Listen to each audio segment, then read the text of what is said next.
dalal ak jàmm fii ci canal YouTube VVTV waaw VVTV ñi ngi lay dalal bu baax a baax di la wax coono jeex na mën nga jot sa naafile ci bis bu ne te doo sonn doo woote ba sonn doo wër ba sonn bu fekkee boo ko goo ci membre abonné yi ñi ngi lay wax nga abonné gaaw incha allah coono jeex na di ngeen naafile seen kër ak ni mu gën a yombee boole kaak ay tuyaaba yu bari waaw VVTV ñi ngi leen di ndokkeel di leen ñaanal kooru jàmm jaa ngeen jëf. asalaamaaleykum wa rahmatullahi taala wa barakatuh mbokki jullit yi mbokki taalibe yi ñu ngi leen di nuyu di leen ziar rawatina yéen ñi nga xamante ne si yéen i safoo si wóor seen bii di VVTV di am mbégte mu rëy ci seqat yéen li nga xamante ne si moom mooy suñ jotaayu weeru koor bi di waxtaane li nga xamante ne si moom mooy naafile ak njariñ yi nga xamante ne si am na ko kon mbokk yi ginnaaw ba leen masawoo di ñaan yàlla subhaanahu wa taala mu musal ci mbas mi nga xamante ne si sonal na àdduna bi yëpp képp koo xamante ne si mi ngi dégg suñ kàddu te itam musal si bépp jullit te itam mu jëlee ko fi ba ñëpp mën a delluwaat seen activité di leen fàttaliwaat rek jullik naafile jullik farata bokkun jullik naafile lim bi lu mën di toll rek par ñaar nga koy julli ba keroog ko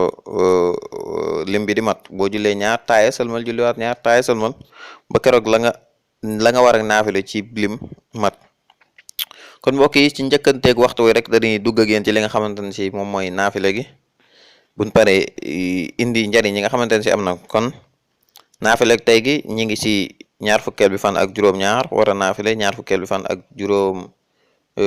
ñett ci guddik weeru koor kon mbokk yi ñaar fukkeel bi fan ak juróom-ñett ci guddik weeru koor julli gi nii lay demee ñeenti rakka moom lay doon muy 4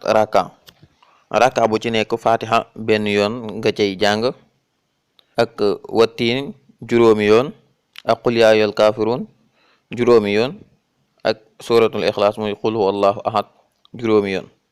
kon mbokk yi tey 4 rakka rek moom lay doon julli gi 4 rakka moom lay doon rakka bu ci nekk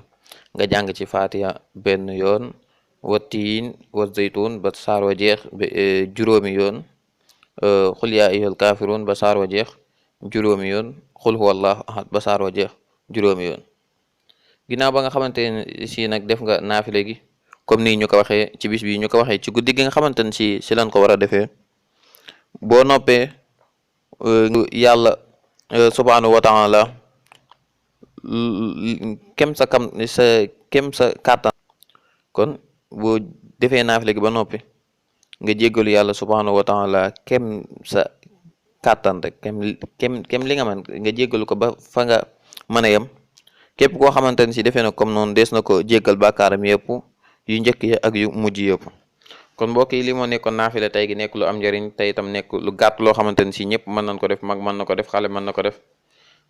di soññi nit ñi ñu koy def di ko ànd ak seenu njaboot ngir ñëpp mën see bénéfice en même temps tamit mën nga ko def yow dong bu demee ba mënoo ko ànd ak ñoom te itam di sàkku si képp koo xamante ne si jot na vidéo bi rek sunu kàddu moo partagé ko ba ñëpp mën see bénéfice di tàggatoo fii rek di wàccee sunu kàddu ba beneen yoon incha allah di leen jox dig daje di leen waaleykum salaam wa rahmatullahi taala wa barakaatuhu. TV lu yomb la ginnaaw bi nga rechargé ba dugg chaîne bi da ngay bës fi la bindal s'abonné après nga bës cloche bi bës tout bu ko defee bépp vidéo bu ñu dugal rek di nga si mën a jot jaa ngeen jëf.